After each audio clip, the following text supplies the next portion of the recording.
தமிழக வெற்றி கழகத்தின் பொதுச் செயலாளர் மரியாதைக்குரிய திரு புஷி ஆனந்த் அவர்கள் தமிழக வெற்றி கழகத்தின் மரியாதைக்குரிய தலைவர் அவர்களுக்கு இப்பொழுது பூங்கொத்து கொடுத்து தனது இனிய நல் வரவினை நன்றியினையும் தெரிவிக்கிறார்.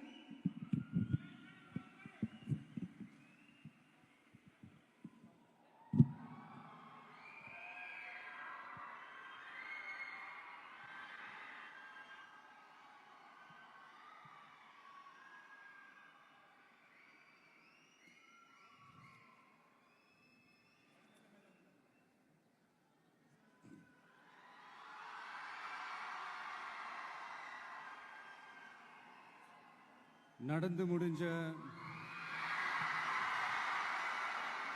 10வது மற்றும் 12வது தேர்வில் சாதனை படைத்த என்னுடைய தம்பி தங்கைகளுக்கும் இன்னைக்கு பெருமையோட வந்திருக்கிற அவங்களுடைய பெற்றோர்களுக்கும்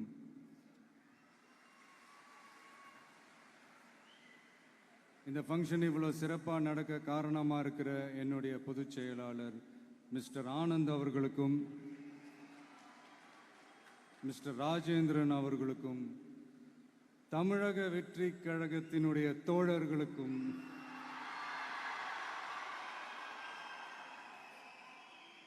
ஏன்னா நீங்கள் தான் இரவு பகல்லாம் பார்க்காம இந்த ஏற்பாடுகள்லாம் இவ்வளோ சிறப்பாக செஞ்சு முடிச்சிருக்கீங்க. மற்றும் என் நெஞ்சில் குடியிருக்கும் என்னுடைய நண்பா நண்பிகள், உங்கள் அனைவருக்கும் என்னுடைய பணிவான வணக்கங்கள். மீண்டும் ஒரு முறை எதிர்கால தமிழகத்தின் இளம் மாணவ மாணவிகளான உங்கள் எல்லாரையும் சந்திக்கிறதுல எனக்கு ரொம்பவே மகிழ்ச்சி. அதாவது இந்த ஒரு பாசிட்டிவ் பவர் இருக்கிறவங்கள பார்க்கும்போது ஆட்டோமேட்டிக்காக ஒரு எனர்ஜி, ஆட்டோமேட்டிக்காக ஒரு கெமிஸ்ட்ரி ஒன்று ஒர்க் அவுட் ஆகும்னு ஒன்று சொல்லுவாங்கல்ல, அது இன்னைக்கு காலையிலேருந்து எனக்கு பயங்கரமாக ஒர்க் அவுட் ஆகிட்டுருக்கு. உங்கள் எல்லாரையும் முகத்தை பார்த்ததுலேருந்து. ஸோ மை டியர் குட்டி நண்பா நண்பீஸ், இந்த மாதிரி ஃபங்க்ஷனில் சின்னதாக 2 நல்ல விஷயம் சொல்கிறத தாண்டி வேறு என்ன சொல்கிறதுன்னு எனக்கு தெரியல. நீங்கள் எல்லாருமே இப்போது அடுத்த ஒரு கட்டத்தை நோக்கி போகிறீங்க. உங்கள் கெரியரை சூஸ் பண்ணக்கூடிய அந்த கட்டத்தை நோக்கி போகிறீங்க. உங்களில் சில பேருக்கு ஒரு கிளியர் பிக்சர் மைண்டில் இருக்கும். அதாவது லைஃப்பில் என்னவா ஆக போகிறோம், ஒரு டாக்டர், இன்ஜினியர், ஒரு பைலட் அப்படின்னு ஒரு கிளியர் பிக்சர் ஒன்று இருக்கும். அதில் ஒரு சில பேருக்கு அந்த ஒரு டிசிஷன் மேக்கிங்கில் சின்னதாக ஒரு தொய்வு ஏற்படலாம், சின்னதாக ஒரு கன்ஃபியூஷன் ஏற்படலாம். அவங்க எல்லாருக்குமே நான் சொல்லிக்கிறது என்னென்னா, எல்லா துறையுமே நல்ல துறை தாங்க. நீங்கள் எதை தேர்ந்தெடுக்கிறீங்களோ அதில் உங்களுடைய முழு ஈடுபாட்டோட உங்களுடைய 100% உழைப்பை போட்டிங்கன்னா அது யாராக இருந்தாலுமே வெற்றி நிச்சயம்தான். அதனால் உங்களுக்கு பிடிச்ச துறையை நீங்கள் தேர்ந்தெடுங்க. அதில் இருக்கிற ஆப்ஷன்ஸ் எல்லாம் ஃபஸ்ட்டு தெரிஞ்சுக்கோங்க. உங்கள் பேரண்ட்ஸ் கிட்ட டிஸ்கஸ் பண்ணுங்கள், உங்கள் ஸ்கூல் டீச்சர்ஸ் கிட்ட டிஸ்கஸ் பண்ணுங்கள். இந்த கெரியர் கைடன்ஸ் கொடுக்கறதுக்கெல்லாம் நிறைய பேர் இருக்காங்க, இந்த கெரியர் கவுன்சிலிங் கொடுக்கறதுக்கெல்லாம் நிறைய பேர் இருக்காங்க. அவங்க எல்லாரையும் மீட் பண்ணுங்கள். இந்த மாதிரி ஒரு சந்தர்ப்பத்தில் நான் என்னுடைய ஒரு சின்னதாக ஒரு கெரியர் கைடன்ஸ் உங்ககிட்ட ஷேர் பண்ணணும்னு ஆசைப்பட்றேங்க. பொதுவாக நம்ம ஒரு துறையை தேர்ந்தெடுக்கும் போது அதில் எவ்வளோ டிமாண்ட் இருக்குது அப்படின்றத நம்ம பார்ப்போம் இல்லையா. ஃபார் எக்ஸாம்பிள், மருத்துவம், பொறியியல் மட்டும்தான் நல்ல ஃபீல்டுன்னு சொல்ல முடியாது. இன்னும் சொல்லப்போனால் நம்ம தமிழ்நாட்டில் உலகத்தரத்தில் டாக்டர்ஸ், இன்ஜினியர்ஸ், லாயர்ஸ்லாம் அதிகமாகவே இருக்காங்க. இங்கே நம்மக்கிட்ட என்ன இல்லை அப்படின்னா, இங்கே நமக்கு எது இன்னும் அதிகமாக தேவைப்படுது அப்படின்னா நல்ல தலைவர்கள்.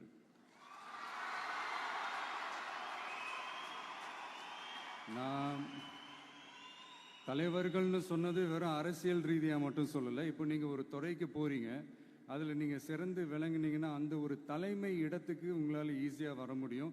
அதைத்தான் நான் சொன்னேன், இன்னும் நமக்கு நிறையா தலைவர்கள் தேவைப்படுறாங்க அப்படின்ட்டு. அது மட்டும் இல்லை, ஃப்யூச்சரில் அரசியலும் ஏன் ஒரு கெரியர் ஆப்ஷனாக வரக்கூடாது, அப்படி வரணுன்றது என்னுடைய விருப்பம். நல்லா படிச்சவங்க அரசியலுக்கு வரணுமா வேண்டாமா? உங்களை தான் கேட்குறேன். நல்லா படிச்சவங்க அரசியலுக்கு வரணுமா வேண்டாமா? நல்லா படிச்சவங்க தலைவர்களாக வரணுமா வேண்டாமா? ஓகே, உங்க ஆர்வம் எனக்கு புரியுது. பட் இப்போதைக்கு படிங்க, மீதி எல்லாம் அப்புறம் பார்த்துக்கலாம்.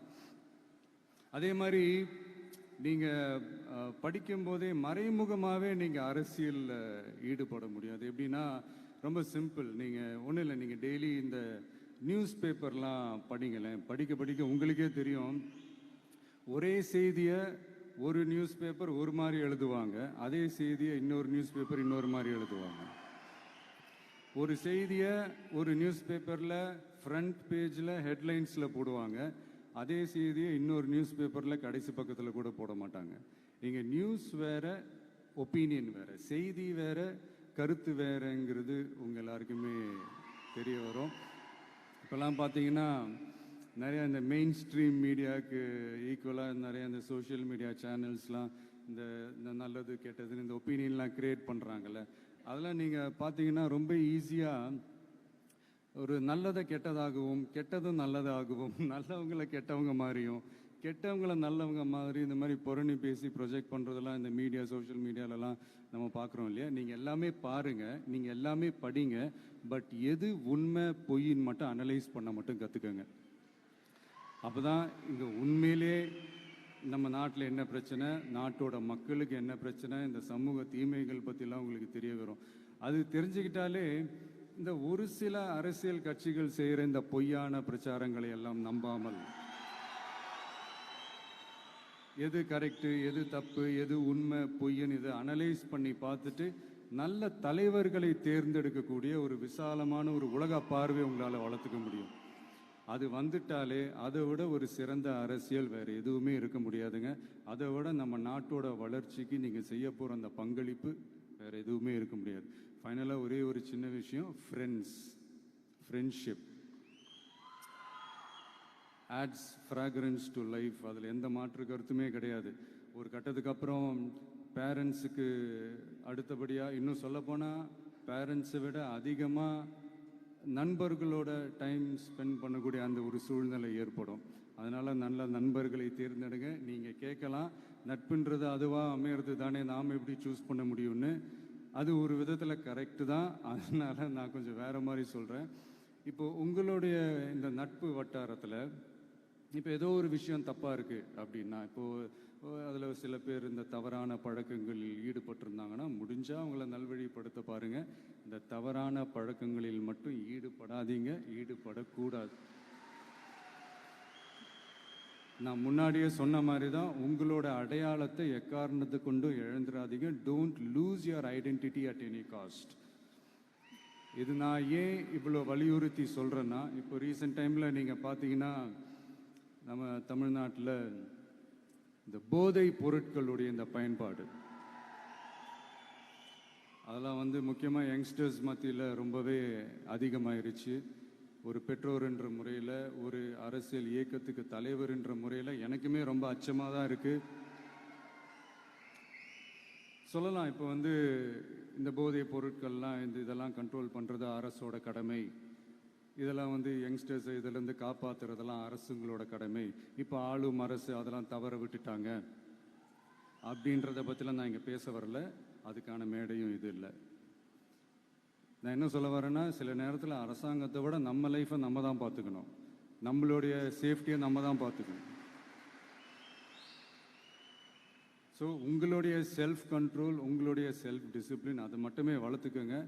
சே no to temporary pleasures, say no to drugs. எனக்காக இது ஒரே ஒரு வாட்டி ரிப்பீட் பண்ணுறீங்களா? Say no to temporary pleasures, say no to drugs. இன்னும் ஒரே ஒரு வாட்டி please. Say no to temporary pleasures, say no to drugs.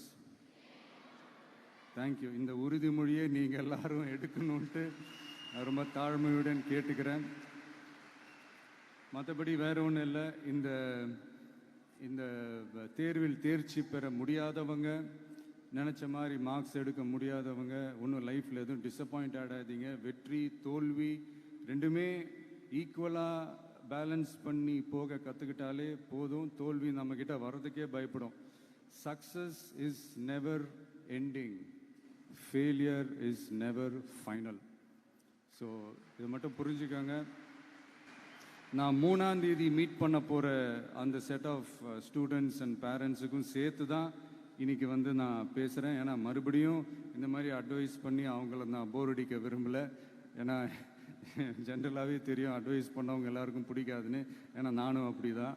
அதனால் ஸோ அன்றைக்கி வந்து டைரெக்டாக நம்ம வந்து ஸ்டூடெண்ட்ஸை கௌரவிக்கிற அந்த நிகழ்ச்சிக்கு நம்ம போயிடலாம். So thank you. மீண்டும் சந்திக்கும் வரை நன்றி, வணக்கம்.